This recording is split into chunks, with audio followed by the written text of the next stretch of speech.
नमस्कार. महाराष्ट्रातील तमाम आशा सेविकांना आणि गटप्रवर्तक ताईंना गुरुजन चॅनलचा नमस्कार आहे.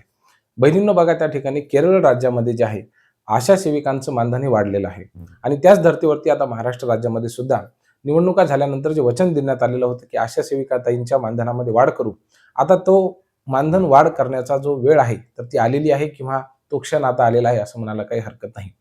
आशा सेविकांचं मानधन केरळ राज्यामध्ये 3,000 रुपयांनी वाढलेलं आहे. तशा प्रकारचं आश्वासन त्यांनी निवडणुकीच्या पूर्वी दिलं होतं आणि निवडणुकीनंतरची जी पहिली कॅबिनेट बैठक झाली त्यामध्ये आशा सेविकांचं हे 3,000 रुपयाचं मानधन वाढलेलं आहे. महाराष्ट्र राज्यामध्ये सुद्धा ज्यावेळेला निवडणुका झाल्या होत्या त्यावेळेला आपण सुद्धा आशा सेविकाताईंचं मानधन वाढवू अशा पद्धतीचं वचन हे महायुती सरकारने त्या ठिकाणी दिलेलं होतं किंवा महायुतीच्या विविध निवडणुका ज्या झालेल्या होत्या त्यामध्ये त्या कॅम्पेनमध्ये प्रत्येक भाषणामध्ये आणि जाहीरनाम्यामध्ये सुद्धा याचा उल्लेख त्या ठिकाणी करण्यात आलेला होता. पहिल्या ज्या 5 महत्त्वाच्या घोषणा होत्या त्यामध्ये हे होतं की लाडक्या बहिणींचे 1,500 रुपयावरून 2,100 रुपये, शेतकरी बांधवांची कर्जमाफी, बेरोजगारांना त्या ठिकाणी बेरोजगार भत्ता आणि आशा सेविका, अंगणवाडी सेविका यांना जे आहे ते मानधन वाढ अशा पद्धतीचं वचन राज्य शासनाच्या त्यावेळेला म्हणजे शिंदे साहेब होते, आदरणीय फडणवीस साहेब होते, अजितदादा होते, त्यांच्या माध्यमातून देण्यात आलेलं होतं. आता आपल्याला माहिती आहे की निवडणुकानंतर महाराष्ट्रामधली जी काही आर्थिक परिस्थिती होती, तर ती निश्चितच सावरायला वेळ लागते. कुठलंही सरकार आल्याच्या नंतर त्याला वेळ लागत असतो आणि टप्प्याटप्प्याने ज्या आहेत, तर त्या सगळ्या योजना लागू करायच्या असतात. एकाच वेळेस तर सर्व होत नाही, हे आपल्याला सुद्धा त्याची माहिती आहे किंवा त्याची जाणीव आहे आणि आदरणीय फडणवीस साहेब असतील, आदरणीय शिंदे साहेब असतील, सुनेत्राताई पवार असतील, यांच्या माध्यमातून आता शेतकरी बांधवांच्या जे कर्जमाफीचा जो निर्णय होता तो सुद्धा घेण्यात आलेला आहे.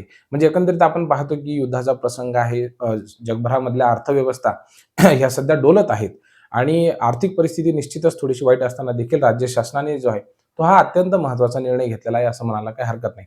म्हणजे जे काही वचन त्यांनी दिलेले होते त्यामधला आता पहिला टप्पा पार झालेला आहे असं म्हणायला काही हरकत नाही. आता जो दुसरा टप्पा आहे तो म्हणजे आशा सेविकाताई यांच्या मानधनामध्ये वाढ व्हायला पाहिजे. खरं पाहिलं तर त्याची वेळ आलेली आहे.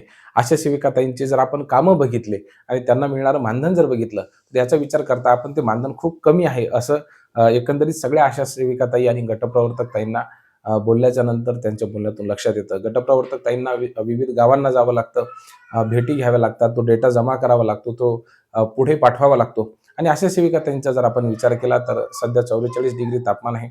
या प्रचंड तापमानामध्ये सुद्धा जीवाची लाही-लाही होत असताना त्या कुठल्याही गोष्टीची पर्वा करत नाहीत. दिलेलं काम तंतोतंतपणे पार पाडणारी, अत्यंत मनापासून काम करणारी आमची आशा सेविकाताई आहे आणि म्हणून ती ज्या पद्धतीने मनापासून, तळमळीने, कळवळीने आणि काय म्हणतात त्याला आमच्या इकडे असं म्हणतात, की प्रचंड आपुलकीने काम करते. कामावरती प्रचंड नितांत श्रद्धा ठेवून जी काम करते, ती आमच्या आशा सेविकाताई. आता तिला न्याय भेटला पाहिजे. तिच्या मानधनामध्ये वृद्धी झाली पाहिजे, वाढ झाली पाहिजे. तिच्या अनेक दिवसांपासूनच्या ह्या ज्या प्रलंबित मागण्या आहेत, त्या पूर्ण झाल्या पाहिजेत. अशा पद्धतीची निश्चितच राज्य शासनाकडनं आता अपेक्षा आहे. केरळमध्ये जसं त्यांनी पहिल्याच बैठकीमध्ये निर्णय घेतला, आता ठीक आहे केरळची आर्थिक परिस्थिती थोडीशी वेगळी असावी. आपण महाराष्ट्रामध्ये सुद्धा कारण की विकास कामं सुद्धा थांबली नाही पाहिजेत आणि विकास कामांना सुद्धा त्या ठिकाणी निधी भेटला पाहिजे, इन्फ्रास्ट्रक्चर डेव्हलप झालं पाहिजे आणि आपल्याला सुद्धा माहिती आहे, की ज्या पद्धतीची परिस्थिती सगळ्या बाजूंनी आहे, तर तशी परिस्थिती सध्या महाराष्ट्रावरती फार बेताची नाही आहे. लाडक्या बहिणांचा जर आपण विचार केला तर त्यांना प्रत्येक महिन्याला जे ते मानधन भेटत आहे, ते सुद्धा योजना कॉन्स्टंटली टिकवून ठेवणं हे काही आपल्याला जेवढं वाटते तेवढं सोपं नाही. खरं त्या अर्थानं आपण राज्य सरकारचं खरंच कौतुक केलं पाहिजे, की त्यांनी ते सगळं लाडक्या बहिणींपर्यंत निधी पोहोचवण्याचं वेळोवेळी काम केलेलं आहे आणि आदितीताई तटकरे यांच्या महिला व बालकल्याण विकास विभागाच्या माध्यमातून ते होत आहे. परंतु आता हे करत असताना आशा सेविकाताई सुद्धा दुर्लक्षित राहायला नको अशा पद्धतीची भावना आणि गटप्रवर्तक ताईंना सुद्धा न्याय मिळायला हवा अशा पद्धतीची भावना सगळीकडे व्यक्त होत आहे. आशा सेविकाताईंना दिवसभर कामं करावी लागतात, तो डेटा भरावा लागतो, लहान मुलांची काळजी असेल, गावामध्ये कुठल्याही आरोग्याचा प्रसंग आला तर तो त्याची सुरुवातच खऱ्या पाहिलं तर आपण आशा सेविकाताईपासून होते. परंतु तिच्या आरोग्याची काळजी सुद्धा घेणं आता ही काळाची गरज झालेली आहे आणि तिची आपण ते जी काळजी आहे तर ती घेऊ शकतो. जे मानधन तिला भेटत आहे त्यामधनं घरच्या गरजा पूर्ण होत नाहीत. किराणा जरी आणायचं म्हटलं तरी सुद्धा एवढा पगार निघून जातो. एखाद्या मुलीचं लग्न असलं तर त्याच्यामध्ये सेव्हिंग तर काही राहत नाही. मुलांचं शिक्षण आहे त्याच्यासाठी काही राहत नाही. अनेक आमच्या अशा सेविका आहेत की ज्या खरं पाहिलं तर म्हणजे विधवा आहेत. पूर्ण कुटुंबाची, प्रपंचाची जबाबदारी त्यांच्या खांद्यावरती आहे. मग अशा परिस्थितीमध्ये अशा सेविकांना त्या ठिकाणी मानधनामध्ये वाढ होणं हे खूपच अपेक्षित आहे. कारण की पगार येतो, मानधन येतं आणि ते तसंच जातं. म्हणजे मानधन येण्याच्या पूर्वी त्या मानधन जाण्याच्या 10 वाटा ह्या तयार असतात. कुणाची तरी उसनवारी केलेली असते. ते पैसे आणल्याच्या नंतर ताबडतोब द्यावे लागतात आणि पुन्हा पुढचं मानधन येईपर्यंत जे वेळेवरती सुद्धा जमा होत नाही, आहे की नाही, तर त्यांना खूपच बिकट परिस्थितीचा सामना हा आशा सेविकाताईंना करावा लागतो.